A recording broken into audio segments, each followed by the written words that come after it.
انتهت الحلقة السادسة من مسلسل الاختيار بعرض الجانب الإنساني لأحمد المنى الذي يؤدي دوره الفنان أمير كرارة من خلال استعراض علاقته بوالده وإخواته وأولاده.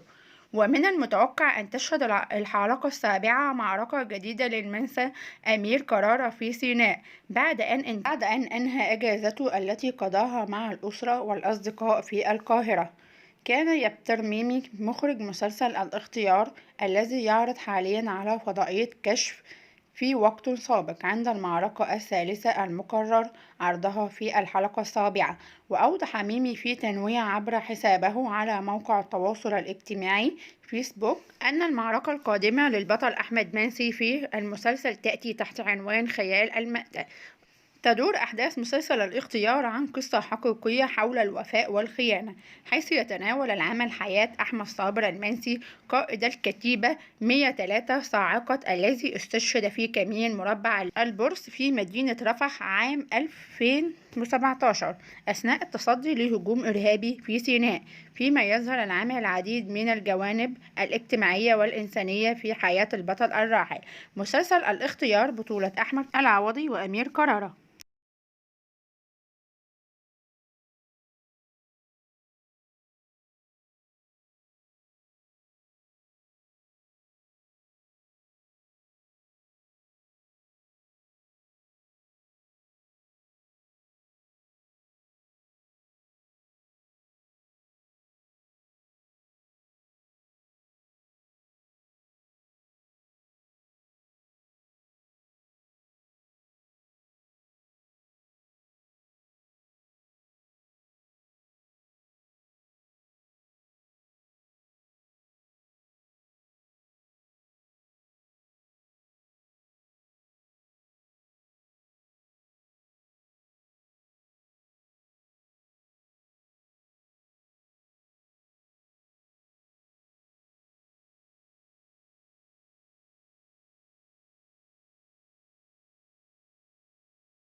انتهت الحلقة السادسة من مسلسل الاختيار بعرض الجانب الإنساني لأحمد المنى الذي يؤدي دوره الفنان أمير كرارة من خلال استعراض علاقته بوالده وإخواته وأولاده.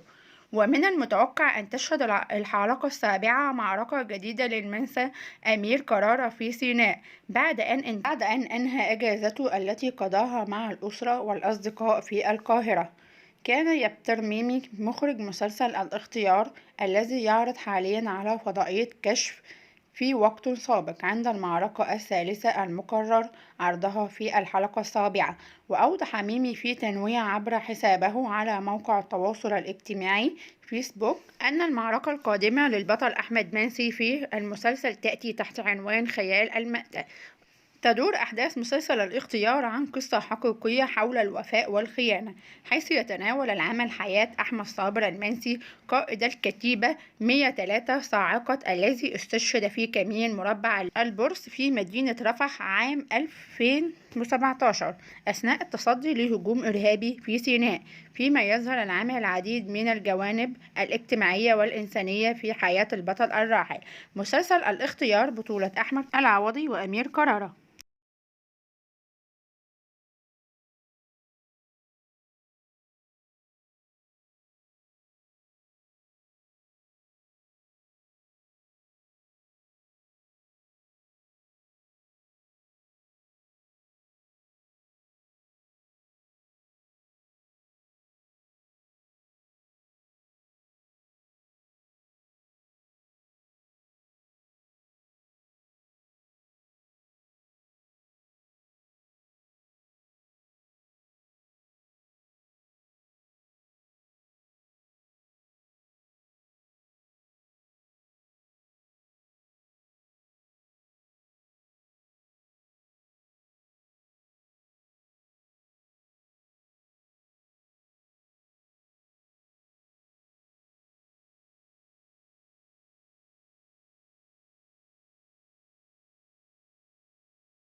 انتهت الحلقة السادسة من مسلسل الاختيار بعرض الجانب الإنساني لأحمد المنى الذي يؤدي دوره الفنان أمير كرارة من خلال استعراض علاقته بوالده وإخواته وأولاده.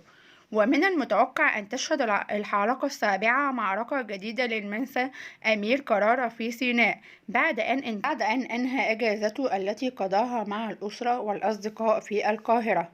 كان يبتر ميمي مخرج مسلسل الاختيار الذي يعرض حاليا على فضائية كشف في وقت سابق عند المعركة الثالثة المقرر عرضها في الحلقة السابعة.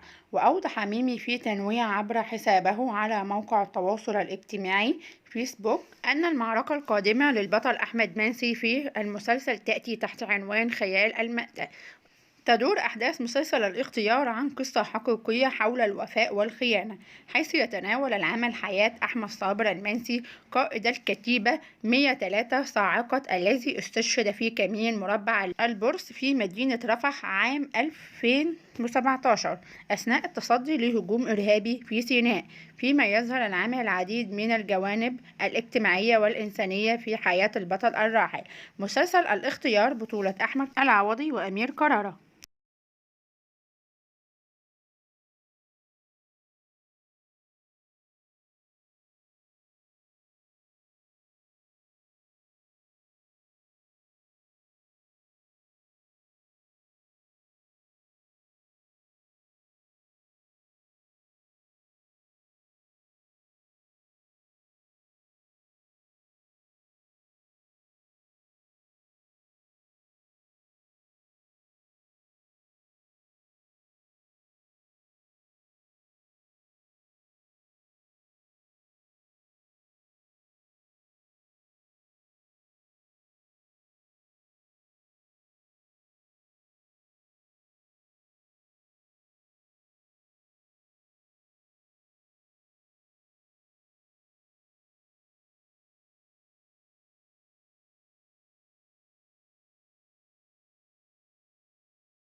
انتهت الحلقة السادسة من مسلسل الاختيار بعرض الجانب الإنساني لأحمد المنى الذي يؤدي دوره الفنان أمير كرارة من خلال استعراض علاقته بوالده وإخواته وأولاده.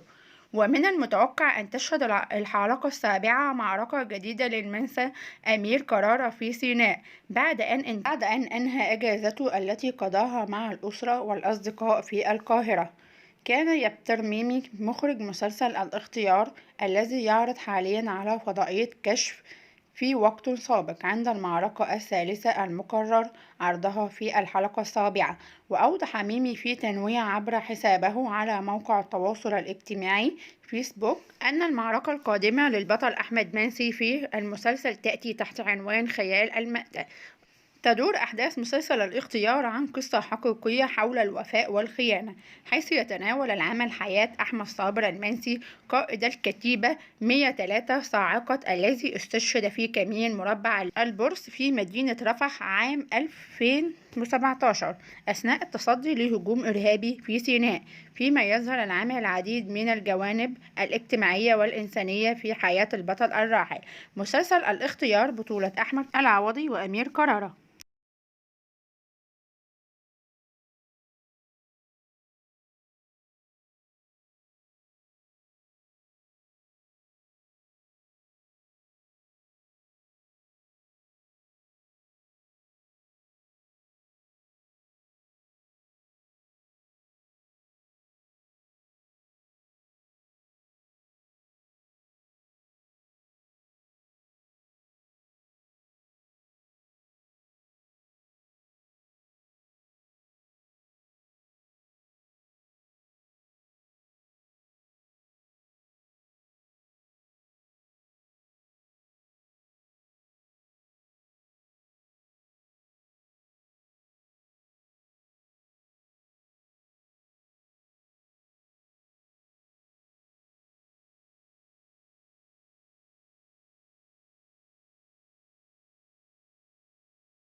انتهت الحلقة السادسة من مسلسل الاختيار بعرض الجانب الإنساني لأحمد المنى الذي يؤدي دوره الفنان أمير كرارة من خلال استعراض علاقته بوالده وإخواته وأولاده.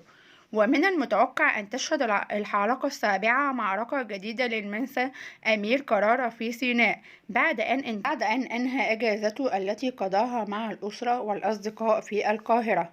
كان يبتر ميمي مخرج مسلسل الاختيار الذي يعرض حاليا على فضائية كشف في وقت سابق عند المعركة الثالثة المقرر عرضها في الحلقة السابعة. وأوضح ميمي في تنويه عبر حسابه على موقع التواصل الاجتماعي فيسبوك أن المعركة القادمة للبطل أحمد منسي في المسلسل تأتي تحت عنوان خيال المأتة. تدور أحداث مسلسل الاختيار عن قصة حقيقية حول الوفاء والخيانة، حيث يتناول العمل حياة أحمد صابر المنسي قائد الكتيبة 103 صاعقة الذي استشهد في كمين مربع البورس في مدينة رفح عام 2017 أثناء التصدي لهجوم إرهابي في سيناء، فيما يظهر العمل العديد من الجوانب الاجتماعية والإنسانية في حياة البطل الراحل. مسلسل الاختيار بطولة أحمد العوضي وأمير كرارة.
انتهت الحلقة السادسة من مسلسل الاختيار بعرض الجانب الإنساني لأحمد المنى الذي يؤدي دوره الفنان أمير كرارة من خلال استعراض علاقته بوالده وإخواته وأولاده. ومن المتوقع أن تشهد الحلقة السابعة معركة جديدة للمنسى أمير كرارة في سيناء بعد أن أنهى أجازته التي قضاها مع الأسرة والأصدقاء في القاهرة. كان يبتر ميمي مخرج مسلسل الاختيار الذي يعرض حاليا على فضائية كشف في وقت سابق عند المعركة الثالثة المقرر عرضها في الحلقة السابعة. وأوضح ميمي في تنويه عبر حسابه على موقع التواصل الاجتماعي فيسبوك أن المعركة القادمة للبطل أحمد منسي في المسلسل تأتي تحت عنوان خيال المأتة. تدور أحداث مسلسل الاختيار عن قصة حقيقية حول الوفاء والخيانة، حيث يتناول العمل حياة أحمد صابر المنسي قائد الكتيبة 103 صاعقة الذي استشهد في كمين مربع البورس في مدينة رفح عام 2017 أثناء التصدي لهجوم إرهابي في سيناء، فيما يظهر العمل العديد من الجوانب الاجتماعية والإنسانية في حياة البطل الراحل. مسلسل الاختيار بطولة أحمد العوضي وأمير كرارة.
انتهت الحلقة السادسة من مسلسل الاختيار بعرض الجانب الإنساني لأحمد المنى الذي يؤدي دوره الفنان أمير كرارة من خلال استعراض علاقته بوالده وإخواته وأولاده.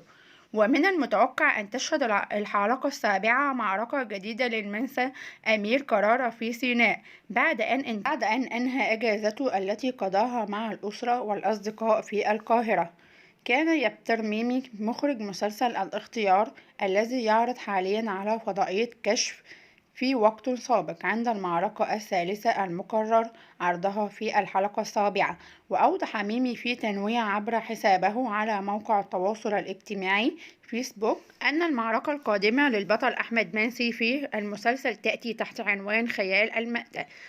تدور أحداث مسلسل الاختيار عن قصة حقيقية حول الوفاء والخيانة، حيث يتناول العمل حياة أحمد صابر المنسي قائد الكتيبة 103 صاعقة الذي استشهد في كمين مربع البورس في مدينة رفح عام 2017 أثناء التصدي لهجوم إرهابي في سيناء.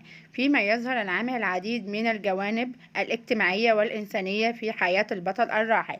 مسلسل الاختيار بطولة أحمد العوضي وأمير كرارة.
انتهت الحلقة السادسة من مسلسل الاختيار بعرض الجانب الإنساني لأحمد المنى الذي يؤدي دوره الفنان أمير كرارة من خلال استعراض علاقته بوالده وإخواته وأولاده. ومن المتوقع أن تشهد الحلقة السابعة معركة جديدة للمنسى أمير كرارة في سيناء بعد أن أنهى أجازته التي قضاها مع الأسرة والأصدقاء في القاهرة.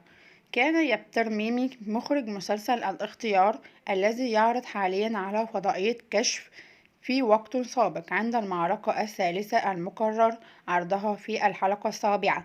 وأوضح ميمي في تنويه عبر حسابه على موقع التواصل الاجتماعي فيسبوك أن المعركة القادمة للبطل أحمد منسي في المسلسل تأتي تحت عنوان خيال المأتة.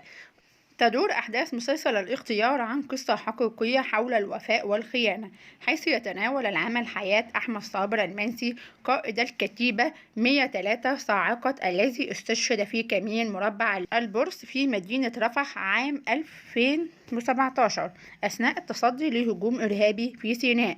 فيما يظهر العمل العديد من الجوانب الاجتماعية والإنسانية في حياة البطل الراحل. مسلسل الاختيار بطولة أحمد العوضي وأمير كرارة.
انتهت الحلقة السادسة من مسلسل الاختيار بعرض الجانب الإنساني لأحمد المنى الذي يؤدي دوره الفنان أمير كرارة من خلال استعراض علاقته بوالده وإخواته وأولاده.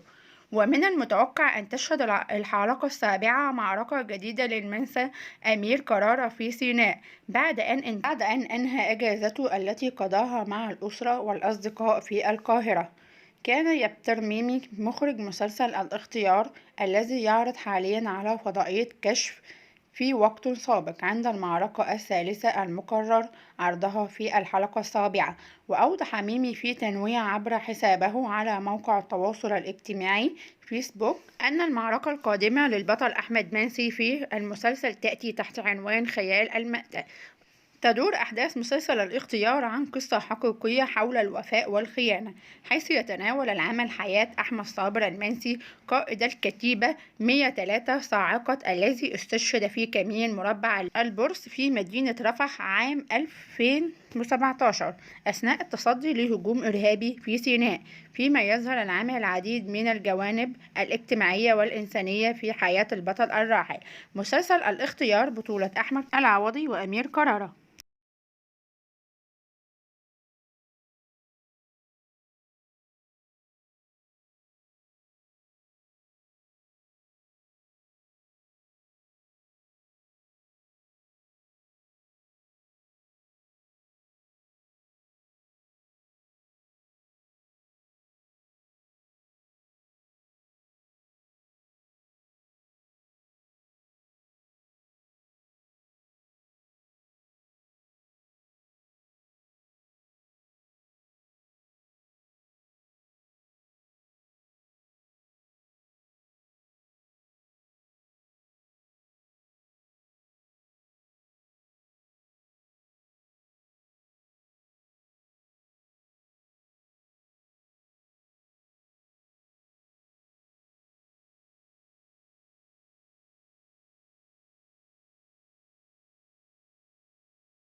انتهت الحلقة السادسة من مسلسل الاختيار بعرض الجانب الإنساني لأحمد المنى الذي يؤدي دوره الفنان أمير كرارة من خلال استعراض علاقته بوالده وإخواته وأولاده. ومن المتوقع أن تشهد الحلقة السابعة معركة جديدة للمنسى أمير كرارة في سيناء بعد أن أنهى أجازته التي قضاها مع الأسرة والأصدقاء في القاهرة. كان يبتر ميمي مخرج مسلسل الاختيار الذي يعرض حاليا على فضائية كشف في وقت سابق عند المعركة الثالثة المقرر عرضها في الحلقة السابعة. وأوضح ميمي في تنويه عبر حسابه على موقع التواصل الاجتماعي فيسبوك أن المعركة القادمة للبطل أحمد منسي في المسلسل تأتي تحت عنوان خيال المأتة. تدور أحداث مسلسل الاختيار عن قصة حقيقية حول الوفاء والخيانة، حيث يتناول العمل حياة أحمد صابر المنسي قائد الكتيبة 103 صاعقة الذي استشهد في كمين مربع البورس في مدينة رفح عام 2017 أثناء التصدي لهجوم إرهابي في سيناء، فيما يظهر العمل العديد من الجوانب الاجتماعية والإنسانية في حياة البطل الراحل. مسلسل الاختيار بطولة أحمد العوضي وأمير كرارة.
انتهت الحلقة السادسة من مسلسل الاختيار بعرض الجانب الإنساني لأحمد المنى الذي يؤدي دوره الفنان أمير كرارة من خلال استعراض علاقته بوالده وإخواته وأولاده. ومن المتوقع أن تشهد الحلقة السابعة معركة جديدة للمنسى أمير كرارة في سيناء بعد أن أنهى أجازته التي قضاها مع الأسرة والأصدقاء في القاهرة. كان يبتر ميمي مخرج مسلسل الاختيار الذي يعرض حاليا على فضائية كشف في وقت سابق عند المعركة الثالثة المقرر عرضها في الحلقة السابعة. وأوضح ميمي في تنويه عبر حسابه على موقع التواصل الاجتماعي فيسبوك أن المعركة القادمة للبطل أحمد منسي في المسلسل تأتي تحت عنوان خيال المأتة. تدور أحداث مسلسل الاختيار عن قصة حقيقية حول الوفاء والخيانة، حيث يتناول العمل حياة أحمد صابر المنسي قائد الكتيبة 103 صاعقة الذي استشهد في كمين مربع البورس في مدينة رفح عام 2017 أثناء التصدي لهجوم إرهابي في سيناء. فيما يظهر العمل العديد من الجوانب الاجتماعية والإنسانية في حياة البطل الراحل. مسلسل الاختيار بطولة أحمد العوضي وأمير كرارة.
انتهت الحلقة السادسة من مسلسل الاختيار بعرض الجانب الإنساني لأحمد المنى الذي يؤدي دوره الفنان أمير كرارة من خلال استعراض علاقته بوالده وإخواته وأولاده. ومن المتوقع أن تشهد الحلقة السابعة معركة جديدة للمنسى أمير كرارة في سيناء بعد أن أنهى أجازته التي قضاها مع الأسرة والأصدقاء في القاهرة. كان يبتر ميمي مخرج مسلسل الاختيار الذي يعرض حاليا على فضائية كشف في وقت سابق عند المعركة الثالثة المقرر عرضها في الحلقة السابعة. وأوضح ميمي في تنويه عبر حسابه على موقع التواصل الاجتماعي فيسبوك أن المعركة القادمة للبطل أحمد منسي في المسلسل تأتي تحت عنوان خيال المأتة. تدور أحداث مسلسل الاختيار عن قصة حقيقية حول الوفاء والخيانة، حيث يتناول العمل حياة أحمد صابر المنسي قائد الكتيبة 103 صاعقة الذي استشهد في كمين مربع البورس في مدينة رفح عام 2017 أثناء التصدي لهجوم إرهابي في سيناء. فيما يظهر العمل العديد من الجوانب الاجتماعية والإنسانية في حياة البطل الراحل. مسلسل الاختيار بطولة أحمد العوضي وأمير كرارة.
انتهت الحلقة السادسة من مسلسل الاختيار بعرض الجانب الإنساني لأحمد المنى الذي يؤدي دوره الفنان أمير كرارة من خلال استعراض علاقته بوالده وإخواته وأولاده. ومن المتوقع أن تشهد الحلقة السابعة معركة جديدة للمنسى أمير كرارة في سيناء بعد أن أنهى أجازته التي قضاها مع الأسرة والأصدقاء في القاهرة. كان يبتر ميمي مخرج مسلسل الاختيار الذي يعرض حاليا على فضائية كشف في وقت سابق عند المعركة الثالثة المقرر عرضها في الحلقة السابعة. وأوضح ميمي في تنويه عبر حسابه على موقع التواصل الاجتماعي فيسبوك أن المعركة القادمة للبطل أحمد منسي في المسلسل تأتي تحت عنوان خيال المأتة. تدور أحداث مسلسل الاختيار عن قصة حقيقية حول الوفاء والخيانة، حيث يتناول العمل حياة أحمد صابر المنسي قائد الكتيبة 103 صاعقة الذي استشهد في كمين مربع البورس في مدينة رفح عام 2017 أثناء التصدي لهجوم إرهابي في سيناء. فيما يظهر العمل العديد من الجوانب الاجتماعية والإنسانية في حياة البطل الراحل. مسلسل الاختيار بطولة أحمد العوضي وأمير كرارة.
انتهت الحلقة السادسة من مسلسل الاختيار بعرض الجانب الإنساني لأحمد المنى الذي يؤدي دوره الفنان أمير كرارة من خلال استعراض علاقته بوالده وإخواته وأولاده. ومن المتوقع أن تشهد الحلقة السابعة معركة جديدة للمنسى أمير كرارة في سيناء بعد أن أنهى أجازته التي قضاها مع الأسرة والأصدقاء في القاهرة. كان يبتر ميمي مخرج مسلسل الاختيار الذي يعرض حاليا على فضائية كشف في وقت سابق عند المعركة الثالثة المقرر عرضها في الحلقة السابعة. وأوضح ميمي في تنويه عبر حسابه على موقع التواصل الاجتماعي فيسبوك أن المعركة القادمة للبطل أحمد منسي في المسلسل تأتي تحت عنوان خيال المأتة. تدور أحداث مسلسل الاختيار عن قصة حقيقية حول الوفاء والخيانة، حيث يتناول العمل حياة أحمد صابر المنسي قائد الكتيبة 103 صاعقة الذي استشهد في كمين مربع البورس في مدينة رفح عام 2017 أثناء التصدي لهجوم إرهابي في سيناء. فيما يظهر العمل العديد من الجوانب الاجتماعية والإنسانية في حياة البطل الراحل. مسلسل الاختيار بطولة أحمد العوضي وأمير كرارة.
انتهت الحلقة السادسة من مسلسل الاختيار بعرض الجانب الإنساني لأحمد المنى الذي يؤدي دوره الفنان أمير كرارة من خلال استعراض علاقته بوالده وإخواته وأولاده.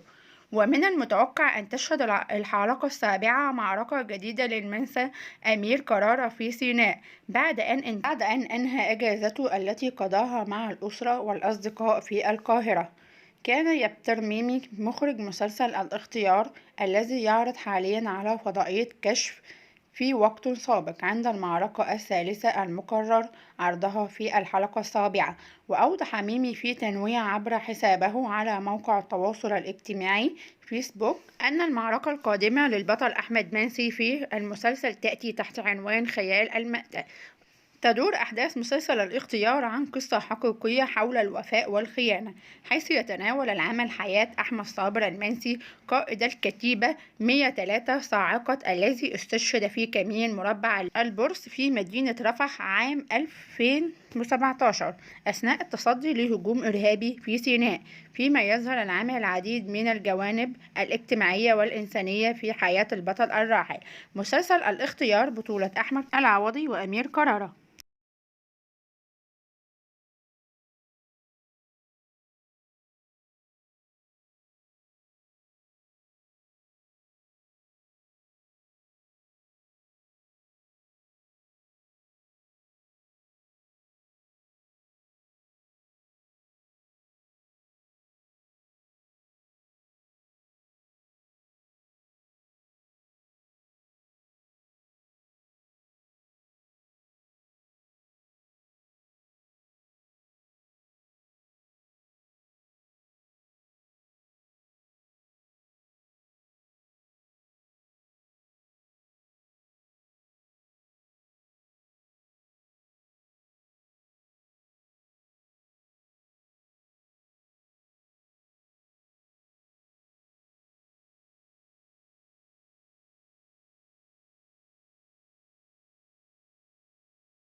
انتهت الحلقة السادسة من مسلسل الاختيار بعرض الجانب الإنساني لأحمد المنى الذي يؤدي دوره الفنان أمير كرارة من خلال استعراض علاقته بوالده وإخواته وأولاده. ومن المتوقع أن تشهد الحلقة السابعة معركة جديدة للمنسى أمير كرارة في سيناء بعد أن أنهى أجازته التي قضاها مع الأسرة والأصدقاء في القاهرة. كان يبتر ميمي مخرج مسلسل الاختيار الذي يعرض حاليا على فضائية كشف في وقت سابق عند المعركة الثالثة المقرر عرضها في الحلقة السابعة. وأوضح ميمي في تنويه عبر حسابه على موقع التواصل الاجتماعي فيسبوك أن المعركة القادمة للبطل أحمد منسي في المسلسل تأتي تحت عنوان خيال المأتة. تدور أحداث مسلسل الاختيار عن قصة حقيقية حول الوفاء والخيانة، حيث يتناول العمل حياة أحمد صابر المنسي قائد الكتيبة 103 صاعقة الذي استشهد في كمين مربع البورس في مدينة رفح عام 2017 أثناء التصدي لهجوم إرهابي في سيناء، فيما يظهر العمل العديد من الجوانب الاجتماعية والإنسانية في حياة البطل الراحل. مسلسل الاختيار بطولة أحمد العوضي وأمير كرارة.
انتهت الحلقة السادسة من مسلسل الاختيار بعرض الجانب الإنساني لأحمد المنى الذي يؤدي دوره الفنان أمير كرارة من خلال استعراض علاقته بوالده وإخواته وأولاده.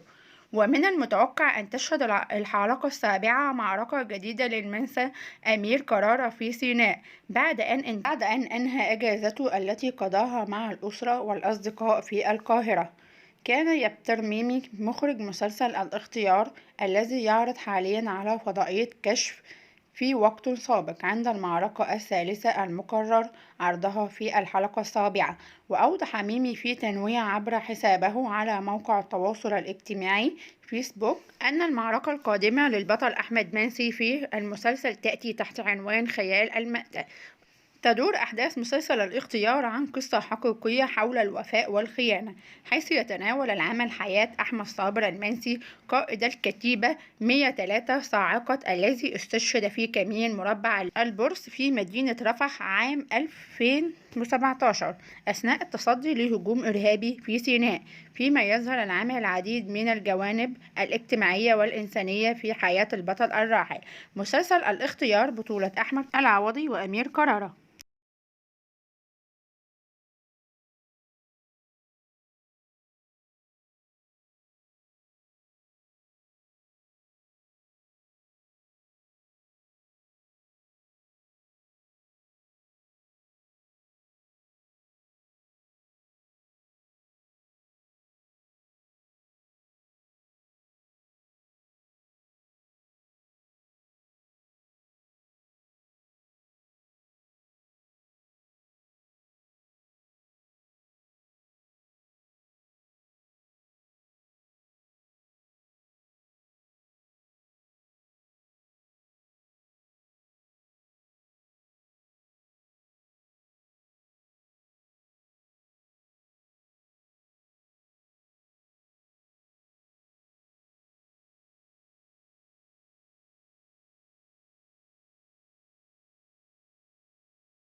انتهت الحلقة السادسة من مسلسل الاختيار بعرض الجانب الإنساني لأحمد المنى الذي يؤدي دوره الفنان أمير كرارة من خلال استعراض علاقته بوالده وإخواته وأولاده.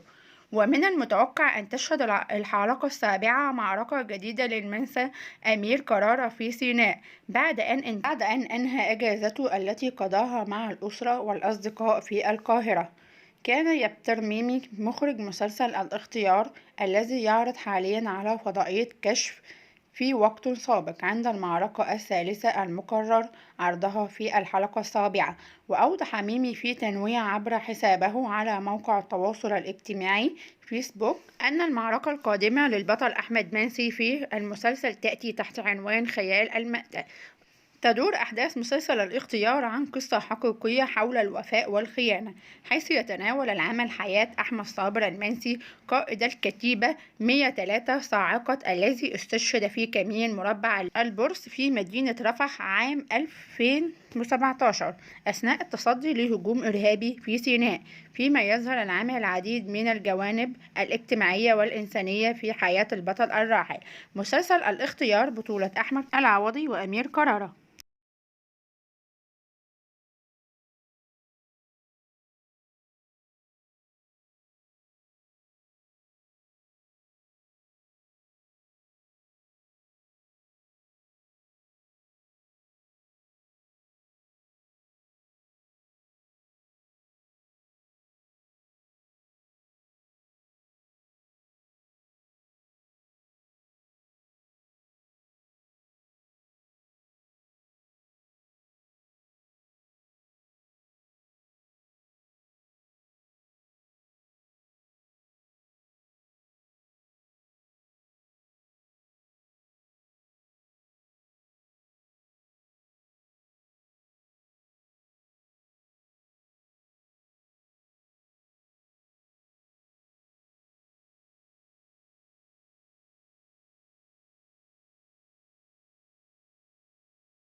انتهت الحلقة السادسة من مسلسل الاختيار بعرض الجانب الإنساني لأحمد المنى الذي يؤدي دوره الفنان أمير كرارة من خلال استعراض علاقته بوالده وإخواته وأولاده.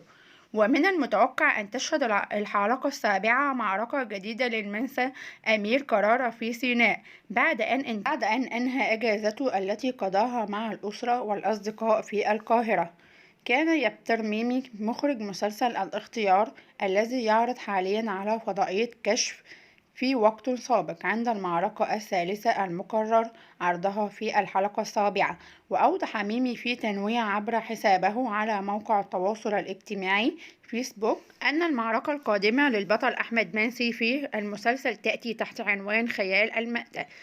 تدور أحداث مسلسل الاختيار عن قصة حقيقية حول الوفاء والخيانة، حيث يتناول العمل حياة أحمد صابر المنسي قائد الكتيبة 103 صاعقة الذي استشهد في كمين مربع البورس في مدينة رفح عام 2017 أثناء التصدي لهجوم إرهابي في سيناء، فيما يظهر العمل العديد من الجوانب الاجتماعية والإنسانية في حياة البطل الراحل.